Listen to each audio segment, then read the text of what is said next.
সালে ইন্সপেক্টর, এখনও তোমার জানা নেই তুমি কার সামনে দাঁড়িয়ে আছো। যখন তোমার জানা হবে না তখন তোমার প্যান্ট ভিজে যাবে, বুঝলে? সালে, তোমার খুব শখ মেয়েদের ছেড়ে দেওয়ার। এখন আমরা তোমার এমন হাল করব তুমি কখনো ভাবতেও পারোনি। এখন তোমাকে আমরা ন্যাংটা রাস্তায় দৌড়াবো। হাবলদার, তোমরা দাঁড়িয়ে তামাশা কি দেখছ? এই 3টি মেয়েকে ধরো আর হ্যান্ডকাফ লাগাও। চলো। ঠিক হয়েছে কর্নেল সাহেব, 3জনকেই একসঙ্গে ছুটি দিয়ে দিলেন। নইলে আমরা 3জন একসঙ্গে রিয়ার বিয়েতে যেতে পারতাম না। ঠিক বলেছিস, এত মাস পর ছুটি পেলাম। নইলে তো আমরা শুধু ফোনে বিয়ে দেখে নিতাম। এবার রিয়ার বিয়েতে পুরো ধামাল করব। আমি তো রিয়ার বিয়েতে ডান্স ফ্লোর নাড়িয়ে দেব। এতদিনের ডিউটির সব ক্লান্তি সেখানেই বের করে দেব। আর হ্যাঁ, বরযাত্রায় সবচেয়ে সামনে আমরা 3জনেই নাচব। ঠিক আছে, কিন্তু আমাদের তাড়াতাড়ি তৈরি হতে হবে, কারণ বিয়ে আজ রাতেই। আমাদের এখান থেকে তাড়াতাড়ি বেরোতে হবে। হ্যাঁ, তুই ঠিক বলছিস, আমাদের তাড়াতাড়ি তৈরি হতে হবে। চলো, আগে আমরা স্নান করে নিই। সত্যি, ঠান্ডার সময়ে স্নানের মজাই আলাদা। আর আজ তো জলও কত গরম আসছে। হ্যাঁ, ঠিক বলেছিস। বাস, এখন অনেক হয়ে গেছে স্নান। চলো তাড়াতাড়ি কাপড় বদলে নি, নইলে দেরি হয়ে যাবে। চলো, আমরা সবাই পুরোপুরি তৈরি হয়ে গেছি। এখন আমাদের বেরোতে হবে, কিন্তু আমাদের কাছে শুধু একটা বুলেট আছে। আমরা কিভাবে যাব? আরে তোমরা দুজন চুপ করো। তোমাদের দুজনের জানা নেই আমি ছোটবেলায় গ্রামে বাইক রেসে নম্বর 1 ছিলাম, তাই বুলেট আমি চালাবো। চলো তাহলে, ঠিক আছে, আমাদের বেরোতে হবে। জয় হিন্দ সোলজার, জয় হিন্দ সোলজার। ম্যাডাম, আপনারা বাড়ি যাচ্ছেন। আমাদেরও খুব মন চায় নিজের বাড়ির লোকেদের সঙ্গে দেখা করার। যদি আপনাদের রাস্তায় আমাদের গ্রাম পড়ে তাহলে শুধু এটুকু বলে দিও আমরা ঠিক আছি আর খুব শিগগিরই বাড়ি ফিরে আসব। স্যার, আপনি চিন্তা করবেন না, আমরা অবশ্যই আপনার বাড়ির লোকেদের কাছে আপনার বার্তা পৌঁছে দেব। আপনারাই তো আছেন যাদের জন্য দেশ নিরাপদ। স্যার, আমাদের তাড়াতাড়ি বেরোতে হবে। স্যার, আপনারা নিজেদের খেয়াল রাখবেন আর বর্ডারেরও খেয়াল রাখবেন। আমরা শিগগিরই ফিরে আসব। নিরাপদে যাও আর নিরাপদে ফিরো। ছুটিতে আছো, কিন্তু মনে রেখো উর্দি কখনো ছুটিতে যায় না। দেশ তোমাদের উপর ভরসা করে। জয় হিন্দ, জয় হিন্দ স্যার। ইয়ার কত মজা লাগছে। 2 বছর পর আমরা আজ গ্রামে ফিরছি। বিয়েতে খুব মজা করব। তুই ঠিক বলছিস, আজ আমরা গ্রামে পৌঁছে আগে বাড়ির লোকেদের সঙ্গে দেখা করব, তারপর বিয়েতে যাব। কিন্তু কর্নেল সাহেব 15 দিনের ছুটি দিয়েছেন। আমাদের 15 দিন খুব মজা করতে হবে। সাহেব, আপনি মাঝে মধ্যে এমন কাজ করে দেন, দেখে মজা লাগে। কাল সবজি মন্ডিতে আপনি কমাল করে দিয়েছিলেন স্যার। কাল সবজি বিক্রেতা আপনার পায়ে পড়ে কিভাবে গড়গড় করছিল, আমাকে দেখে খুব ভালো লাগছিল। তোমরা এখনও আমার জলোয়া কোথায় দেখেছ? ওটা তো একটা গরিব সবজি বিক্রেতা ছিল। আমি তো ভালো ভালো লোকদেরও পায়ের তলায় ফেলে দিই। স্যার, তাই তো আমি আপনার এই কারনামায় পাগল। আমিও আপনার মতো হতে চাই। দারোগা সাহেব, আপনি মানুন বা না মানুন, আমার ডিউটি যখন থেকে আপনার সঙ্গে লেগেছে আমি অনেক মালামাল হয়ে গেছি। এখন টাকার কোনো অভাব নেই। তোমরা শুধু আমার বলা রাস্তায় চলো, টাকা, ইজ্জত, নাম, পাওয়ার সব কিছু পাবে। বাস এভাবেই কাজ করে যাও। দারোগা সাহেব, আজ কোথায় হামলা করব, নাকি আবার সেই সবজি মন্ডিতেই যাব? তখনই তো তোমরা এখনো কাঁচা খেলোয়াড়। এক জায়গায় রোজ রোজ যাওয়া উচিত নয়।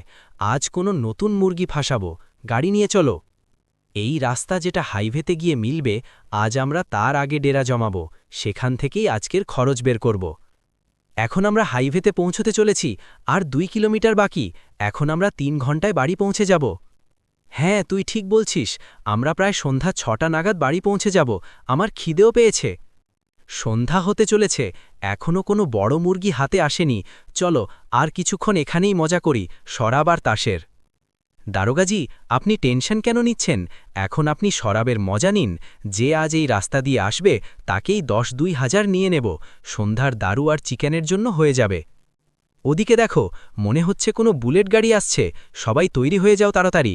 মনে হচ্ছে আজকের কাজ হয়ে গেল। ওই, ব্রেক লাগাও। এত তাড়াতাড়ি কিসের? এখান থেকে প্রত্যেক গাড়ি জিজ্ঞাসাবাদের পরেই যায়, বুঝলে? স্যার, জি, আমরা কোথাও পালাচ্ছি না। আরাম করে বলুন, আপনাকে কি জিজ্ঞাসাবাদ করতে হবে? আমাদের কাছে বেশি সময় নেই। এত তাড়াতাড়ি কিসের সুন্দরীরা? একটু থামো। ভগবান তোমাকে কত ফুরসত দিয়ে বানিয়েছে দেখো তো ঠিক। শরাবের সঙ্গে যদি সওয়াবও মিলে যায় তাহলে কত মজা লাগে না? আমার এখনই খেয়াল এলো। ইন্সপেক্টর, জিভ সামলে কথা বলুন। উর্দি পরে এমন নোংরা কথা বলতে আপনার একটুও লজ্জা করে না? নিজের জিভে লাগাম লাগান। উর্দির রব দেখে নিজের নোংরা চিন্তা লুকোবেন না। যদি ইজ্জতের সঙ্গে কথা না বলতে পারেন তাহলে আমরাও চুপ করে দাঁড়িয়ে থাকার লোক নই। ওয়াও, কি 3জনের অদ্ভুত আদা! তোমরা 3জনের মতো মেয়েরা আমার খুব পছন্দ। এটা রাস্তা, আর এখানে আইন নয়, আমার হুকুম চলে। যে আমার সামনে অহংকার করে দাঁড়ায় সে সোজা থানার ভিতরে পড়ে, বুঝলে? দারোগাজি, আপনি কি করছেন? আপনার তো এদের থেকে টাকা নেওয়ার কথা ছিল, কিন্তু আপনি কি করছেন? মনে হচ্ছে আপনার বেশি শরাব চড়েছে। আরে সর, তুই আমাকে শেখাবি আমি কি করব? আমি এদের দুটোই নেব। এখন তোমরা সব দেখতে থাকো আমি কি কি করি। স্যার, কথা বিগড়েও যেতে পারে। এই মেয়েদের সঙ্গে কিছু ভুল হলে। এই জেলার নতুন ডিএম খুব সৎ। স্যার, আমার কথা বোঝার চেষ্টা করুন। এখন তুই জানিস না আমি কে। 1 মিনিটে ডিএমএ ট্রান্সফার করিয়ে দিতে পারি এই জেলা থেকে। আর আজ এই 3 মেয়েকে আমি এভাবে যেতে দেব না। স্যার, আপনি আমার কথা বুঝছেন না। আমার মনে হচ্ছে এই 3 মেয়ে সাধারণ নয়। এদের চোখে একটুও ভয় দেখা যাচ্ছে না। হাওলদার, তোকে বোঝা যাচ্ছে না। আমি কাউকে ভয় পাই না। যা হবে আমি দেখে নেব, বুঝলি? এখন তুই গিয়ে তোর ডিউটি কর। এখানে কাউকে আসতে দিস না। এই ইন্সপেক্টর আমাদের এভাবে যেতে দেবে না। এখন একে নিজের অক্কাত দেখাতেই হবে, নইলে আমরা বিয়েতে সময় মতো পৌঁছতে পারব না। হ্যাঁ, তুই ঠিক বলছিস। এই ইন্সপেক্টরকে ছাড়া সাবাক না শিখিয়ে আমরা এখান থেকে যাব না, নইলে সাধারণ মানুষ কিভাবে শান্তিতে থাকবে। হ্যাঁ, আমরা এই ইন্সপেক্টরকে এভাবে ছাড়তে পারি না, নইলে সাধারণ মানুষ নিরাপদ থাকবে না। আমাদের এই ইন্সপেক্টরের উর্দি খুলতেই হবে। তোমরা 3 জন কি তৈরি আমার ইচ্ছা পূরণ করার জন্য? চুপচাপ মেনে নাও আর এখান থেকে চলে যাও, নইলে থানায় নিয়ে গিয়ে খুব খারাপ হাল করব। সালে ইন্সপেক্টর, এখনো তোমার জানা নেই তুমি কার সামনে দাঁড়িয়ে আছো। যখন জানবে তখন তোমার প্যান্ট ভিজে যাবে, বুঝলে? সালে, তোমার খুব শখ মেয়েদের ছেড়ে দেবার। এখন আমরা তোমার এমন হাল করব তুমি কখনো ভাবতেও পারোনি। এখন তোমাকে আমরা ন্যাংটা রাস্তায় দৌড়াবো। হাওলদার, তোমরা দাঁড়িয়ে তামাশা কি দেখছ? এই 3 মেয়েকে ধরো আর হ্যান্ডকাফ লাগাও। আজ আমি এদের ছাড়ব না। দেখলে তোমরা আমার অক্কাত। এখন চিৎকার করে দেখাও। যত চিৎকার করার করো, এখানে তোমাদের বাঁচানোর কেউ নেই। ইন্সপেক্টর, দোগলাপান ছাড়ো। এখন তোমার ধারণা নেই আমরা 3 জন কে। আজ জবাব শুধু তোমাকে নয়, পুরো সিস্টেমকেই দিতে হবে। আমার কিচ্ছু যায় আসে না তোমরা কে। আজ তোমরা আমার চঙ্গুলে ধরা পড়েছ। আমি তোমাদের 3 জনের জীবন নষ্ট করে ছাড়ব। ইন্সপেক্টর, তুই নিজের মুশকিল ডেকে আনছিস। যদি আমি এখন একটা ফোন ঘুরিয়ে দিই তাহলে তোর পুরো থানা কাঁপবে। তোর কি হবে তুইও জানতে পারবি না, বুঝলি? নমস্কার বন্ধুরা, আজ আমি তোমাদের এই সুন্দর মরুভূমির ঘুরে দেখাবো। আমার লাইভ ভিডিওর সঙ্গে থেকো। আজ খুব মজা হবে। পেছনে দেখছো তোমরা? চারদিকে শুধু বালি আর বালি। মনে হচ্ছে কোনো সিনেমার সেটে চলে এসেছি। যে এখন লাইভে জয়েন করেছে তাড়াতাড়ি কমেন্টে হাই লিখে দাও, আমি সবাইকে রিপ্লাই করব। 1 মিনিট, সামনে রাস্তায় কিছু অদ্ভুত দেখা যাচ্ছে। মনে হচ্ছে আজকের ভ্লগ খুব ইন্টারেস্টিং হবে। বন্ধুরা, সামনে কিছু পুলিশ আর কিছু মেয়ে দেখা যাচ্ছে। মনে হচ্ছে ওখানে কিছু গন্ডগোল চলছে। তোমাদের কাছে নিয়ে যাই আর দেখাই কি হচ্ছে। তাড়াতাড়ি ভিডিও লাইক করে দাও আর জয়েন করে থেকো। মামলা একটু সিরিয়াস মনে হচ্ছে। বন্ধুরা, আমি এখন কাছে চলে এসেছি। তোমরা লাইভ দেখছো। এখানে পুলিশ এই মেয়েদের জোর করে ধরে রেখেছে। স্যার, এখানে আসলে কি চলছে? আপনি এর জবাব দেবেন? আর এই 3 মেয়েকে, এদের কি ভিত্তিতে ধরা হয়েছে? বন্ধুরা, তোমরা নিজেরা দেখতে পাচ্ছ এখানে কিছু পুলিশকর্মী 3 মেয়েকে ধরে রেখেছে। আইন অনুসারে মহিলাদের শুধু মহিলা পুলিশই হেফাজতে নিতে পারে। তুই ভিডিও বানাবি? হাবলদার, একে ধরো। এখন একে বোঝা যাবে। থানায় এর পুরো খবর নেব। সাহেব, ক্যামেরা ভাঙলে সত্য ভাঙে না। লাইভ চলছিল, আপনার প্রত্যেক কাজ রেকর্ড হয়ে গেছে। এখন লক্ষ লক্ষ লোক দেখে ফেলেছে। ভাইয়া, আপনি টেনশন করবেন না। এই ইন্সপেক্টরের খুব তাড়াতাড়ি অহংকার ভাঙতে চলেছে। এর উর্দির ওপর খুব অহংকার। নমস্কার বন্ধুরা, আপনারা দেখছেন স্টোরি বাই 1 মিলিয়ন। এই মুহূর্তে একটা বড় খবর সামনে আসছে। আমাদের কাছে যে লাইভ ছবি এসেছে তাতে পুলিশ মরুভূমির হাইওয়েতে 3 মেয়েকে ধরে দাঁড় করিয়ে রেখেছে। এই ভিডিও সোশ্যাল মিডিয়ায় খুব দ্রুত ভাইরাল হচ্ছে।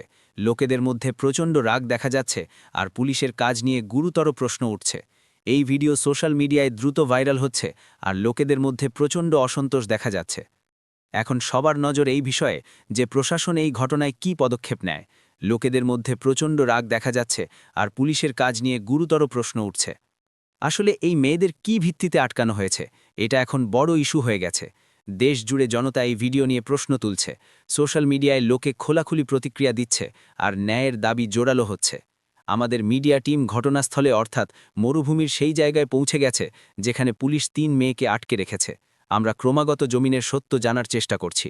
পুরো আর সঠিক তথ্য পাওয়ার জন্য আমাদের লাইভ ভিডিওর সঙ্গে থেকো। ডিএম স্যার কি ফোন করছেন? মনে হচ্ছে থানায় কোনো বড় কেস এসেছে, তাই ডিএম সাহেব ফোন করছেন। কিরে ইন্সপেক্টর, তুই কি করছিস আর তুই কাকে ধরে রেখেছিস? এখন তোর জানা নেই ওই 3 মেয়ে কে? এখন তোকে কেউ বাঁচাতে পারবে না, হারামখোর। তোর ভিডিও ভাইরাল হচ্ছে। এখন আমার কাছে কর্নেল সাহেবের ফোন এসেছে। উনি খুব রেগে আছেন। কর্নেল সাহেব বলছেন ওই 3 মেয়ে কোনো সাধারণ মেয়ে নয়, ওরা 3 জন আর্মি অফিসার। এখন তুই বাঁচবি না। স্যার, আপনি কি বলছেন?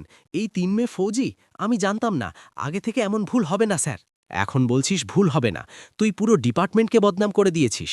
উপরে আমি কি জবাব দেব? তাই তোকে এখনই সাসপেন্ড করছি। আর শোন, আমিও আসছি। যতক্ষণ না আমি পৌঁছই তুই মাপ চাইতে থাক। কোনো গণ্ডগোল হবে না। জি স্যার, জি স্যার। আমাকে মাপ করে দিন। আমার থেকে খুব বড় ভুল হয়ে গেছে। দর্শকরা, আপনারা লাইভ ছবি দেখছেন। কিছুক্ষণ আগেও এই ইন্সপেক্টর এই মেয়েদের সামনে কঠোরতা দেখাচ্ছিলেন, কিন্তু এখন এই হাঁটু গেড়ে বসে মাপ চাইছেন। সবচেয়ে বড় প্রশ্ন এখন এটাই যে আসলে কি হলো যে কিছুক্ষণ আগে যে অফিসার কার্যকরী করছিলেন, এখন সেই মেয়েদের সামনে মাপ চাইতে বাধ্য হচ্ছেন।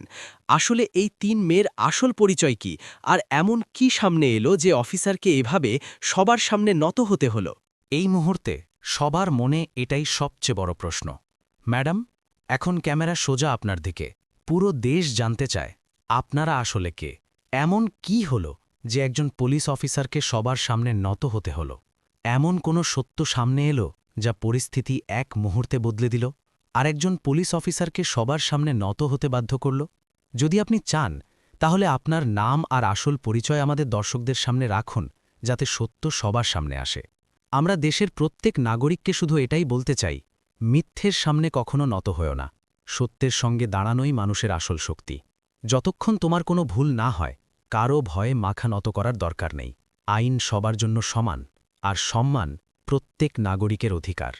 আমরা 3 জন ভারতীয় সেনাবাহিনীর অফিসার। আমরা ছুটিতে নিজের গ্রামে যাচ্ছিলাম, কিন্তু রাস্তায় ইন্সপেক্টর আমাদের সঙ্গে অভদ্রতা করেছে। আমরা চুপ ছিলাম, কারণ আমরা দেখতে চেয়েছিলাম এই দেশে আইন সাধারণ নাগরিককে কতটা নিরাপত্তা দেয়।